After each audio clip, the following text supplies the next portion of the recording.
Alright, Schlockmeister fans, continuing with Toxie's Triple Terror Volume 4, we're going to watch something called Fertilize the Blaspheming Bombshell. I don't even understand the title, but let's watch it.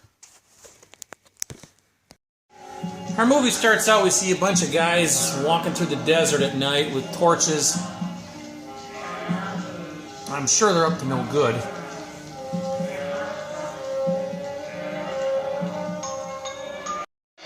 And immediately we see some guy get stabbed with some sort of fire torch.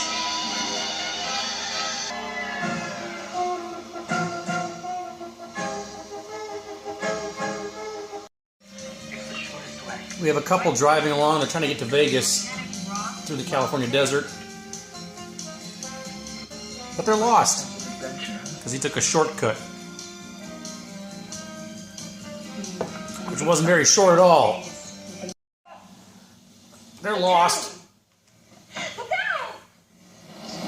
Now, I don't know what they said look out about because I didn't see anything in the road. But they've suddenly arrived on a small town. Elivnatas. Elivnatas? Read it backwards, you'll get it. Ha ha. They stop at a bar, she calls her sister. Hello? She wasn't able to tell her what town she was.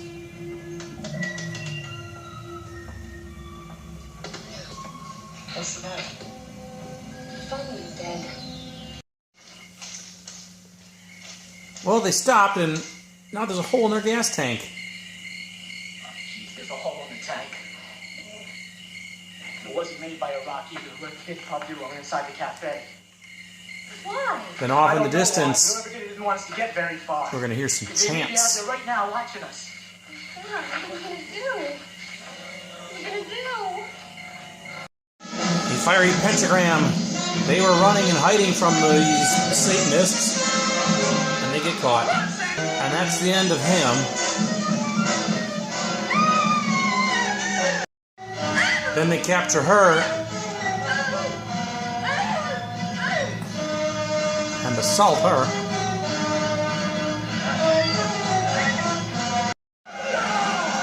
And then they kill her, and then the twin sister, who the girl had just called, wakes up from a dream. You know how sometimes twins feel the same things? She knows something's wrong. So the next day she sets out to try to find them. Fill her up? Did a young couple come through here earlier? Since late last night. That's Dan. She drives off onto some back roads, convinced she's going to find her sister. She finds this medallion thing. Hole in the gas tank. Dan shows up And a road that dead ends into a canyon. to help her. She found her sister's car. But no sister or sister's fiance. It's getting late and Dan invites her to his house. They were deliberately led into that canyon by someone they met in that town. You still think there's some kind of satanic town out here someplace? Yes. And I feel that whatever's happened to my sister and her fiance started there. Well, back at Dan's place, it's bath time, where we get our first gratuitous nude scene.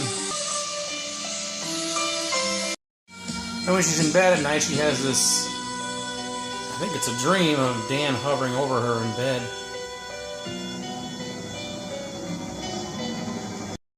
The next day, she reports it to the sheriff, the missing person. It's Bo Hopkins. They were on the road to Baker.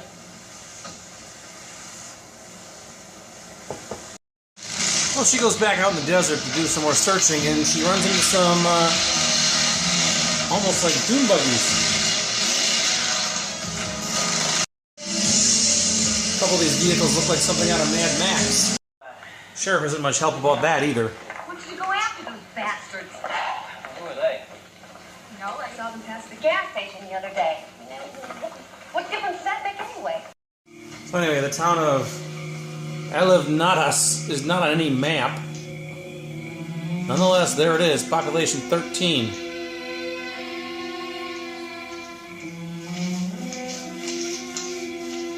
She stumbles upon the Devil Master. Welcome to the house of Satan. Why they willingly sacrifice themselves to Satan. Lies! It's Mr. Clean.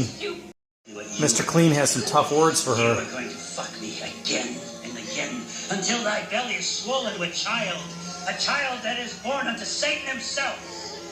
Then, whore, shall ye know the mark of the beast, incarnate in thy bastard child. She's in trouble now. Empower this chalice of toad's blood with thy potency, that I may fertilize this blaspheming slut. I guess she's not a bombshell anymore. Then this topless woman dances around with a snake while Mr. Clean yaps at her. Ye cannot withstand the serpent.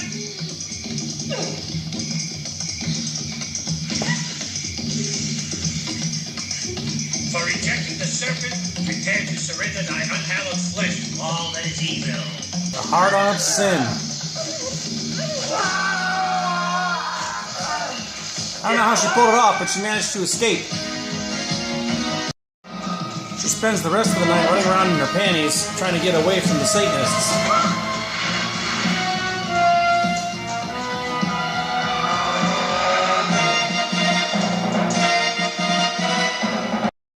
She spends the next morning doing the same. But this girl's a fighter.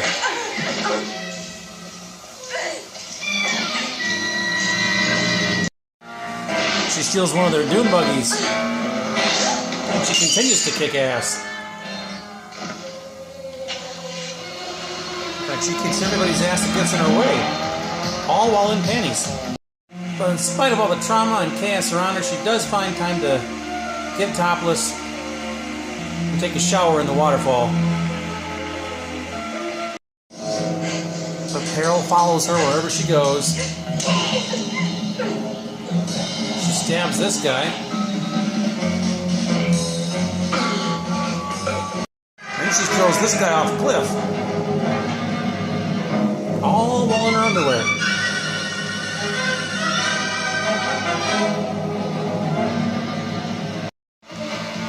And eventually Dan shows up to save her.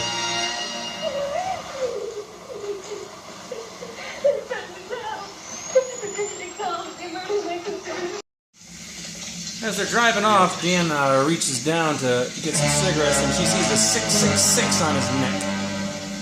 Uh-oh.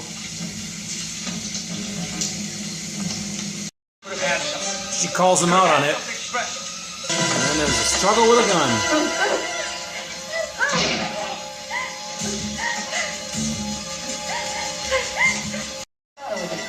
The car ends up crashing. Dan is killed, and the sheriff shows up, but she doesn't trust him either. And I've known for, or I suspected it for a long time, there was a cult behind it in the band. And she's still in her underwear. She almost falls off a cliff, but the sheriff rescues her. The sheriff is not a Satanist. Alright, let's talk about this movie called Fertilize the Blaspheming Bombshell, a movie which I didn't even understand the title at first. I get it now. I kind of figured out before I actually watched it, but wasn't sure because it's a ridiculous title. But anyway, now based on the fact that I've seen a bunch of these ridiculous trauma movies recently, perhaps the bar was set really, really low for this one. However, I must say, I actually enjoyed this movie. It doesn't have great reviews online, but people kind of give it a little bit of credit. It's better than all the other trauma garbage I've been watching over the past few weeks. It's basically an actual typical regular horror movie, despite the ridiculous title. Alternate title is called Mark of the Beast, which is a little more appropriate, I think, than this ridiculous thing here. But anyway, we have a woman who is searching out in California for her sister and her sister's fiance, because they went missing. They stumbled upon a satanic cult, and the satanic cult killed them, and so be it. So she's looking for them. It's interesting, though, that the setup was that they were trying to get to Vegas for some reason, for a little vacation or whatever, and they were between Highway 40 and Highway 15 because the guy thought he knew a shortcut. Now, if you look at a map, 15 and 40 are two actual real interstates that go through California and go to Vegas. There's absolutely no reason anyone in their right mind would ever get off the interstate to find a shortcut. You can't get shorter than the interstate. Nonetheless, that was the setup to this movie. So anyway, some of the towns in this movie, like Kelso, it's a real town. Baker, it's a real town in California there. And it is kind of in the middle of nowhere, and they kind of are in between 15 and 40. Actually, one of them was right on 15. But anyway, this woman, she's like a superwoman too. She spends the last third of the movie running around in panties and a small little shirt, but she kicks ass to everybody. She steals these dune buggies that kind of look like Mad Max. She runs people off the road. She stabs people. She's like a one-man gang in panties. It was pretty awesome. So anyway, we have a few nudities in this movie, including the lead actress Sheila Khan, I think was her name. She gets naked a few times, naked under a waterfall. Why was she taking a shower under the waterfall when all hell's breaking loose all around her? Anyway, who knows? Bo Hopkins, of all people, is the sheriff in this town, and Robert Tessier played the lead satanic guy who had some really funny lines in this movie.